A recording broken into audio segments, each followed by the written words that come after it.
성경 일독을 위해서 오늘 우리가 함께 읽어나갈 하나님 말씀은 신명기 16장부터 18장까지의 말씀입니다. 신명기 16장은 절기에 대한 말씀을 우리에게 주고 계십니다. 6월절과 77절과 초막절을 지키라 라고 말씀하시면서 일상을 살다가도 이 절기가 되면 모든 것을 잠시 멈추고 하나님 앞에 시간을 보냄으로 그 경건함을 이어갈 수 있도록 절기를 정해 주셨습니다.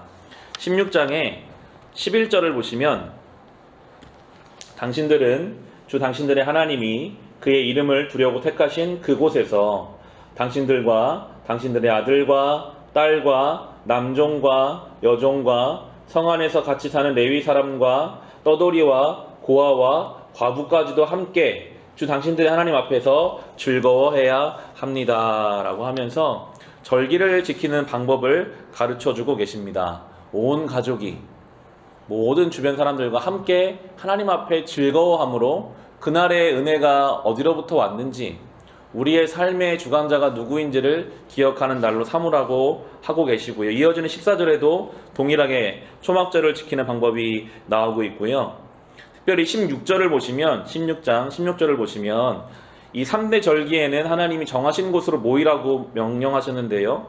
모든 남자는 한 해에 3번 무교절과 77절과 초막절에 주 당신들의 하나님이 택하신 곳으로 가서 주님을 뵈어야 합니다. 그러나 빈손으로 주님 뵈러 가서는 안 됩니다. 저마다 주 당신들의 하나님으로부터 받은 복에 따라서 그 힘대로 예물을 가지고 나아가야 합니다 라고 하시면서 어떻게 이제 이 백성이 가나안에 가서도 경건함을 놓치지 않을 수 있을까 할 때에 이 공예배의 중요성을 이미 여기서부터 강조하고 계십니다.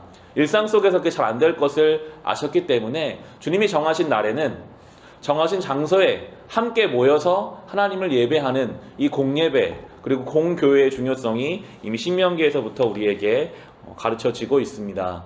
우리의 개인적인 경건 생활과 그리고 이런 공예배의 자리에 나와서 잠시 일상을 멈춰두고 하나님 앞에 시간을 보내므로 우리는 하나님을 향한 믿음의 시선을 놓치지 않고 믿음의 길을 걸어갈 수 있을 것입니다. 이어지는 17장에서 이스라엘 왕도에 관한 것이 14장 이후에 나오게 되는데요.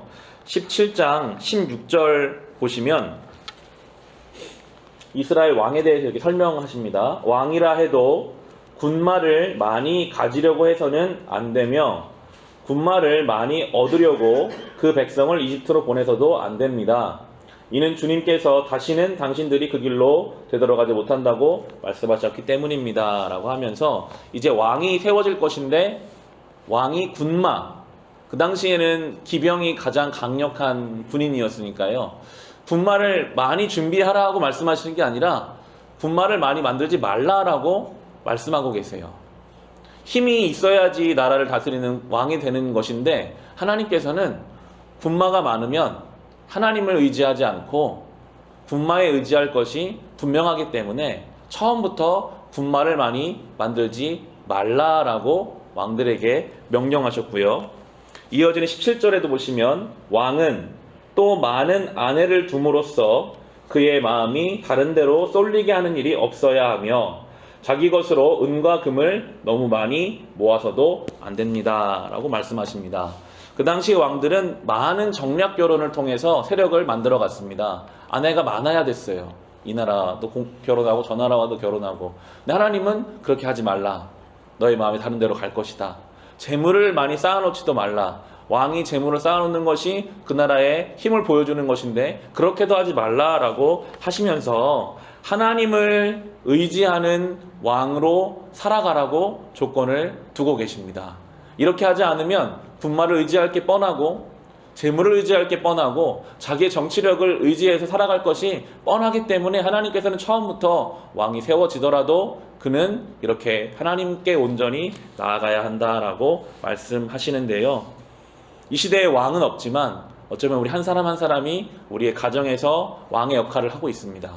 우리 인생에서 결정권을 가지고 있는 우리가 우리 인생에 하나님이 왕으로 우리를 세우셨는데 그때에도 우리에게 동일하게 말씀하시죠. 아무리 우리의 결정권이 있다 하더라도 군마를 세상적인 힘을 의지하지도 말고 재물을 의지하지도 말고 인간적인 정치력을 의지하지도 말고 오직 하나님만을 의지하라 라고 하시면서 이어지는 18절부터 20절까지 이렇게 말씀하시죠. 왕위에 오른 사람은 레위 사람 제사장 앞에 보관되어 있는 이 율법책을 두루마리에 옮겨 적어 평생 자기 옆에 두고 읽으면서 자기를 택하신 주 하나님 경외하기를 배우며 이 율법의 모든 말씀과 규례를 성심껏 어김없이 지켜야 합니다. 마음이 교만해져서 자기 결례를 업신여기는 일도 없고 그 계명을 떠나서 좌로나 우로나 치우치지도 않으면 그와 그의 자손이 오래도록 이스라엘의 왕위에 앉게 될 것입니다 라고 말씀하고 계십니다.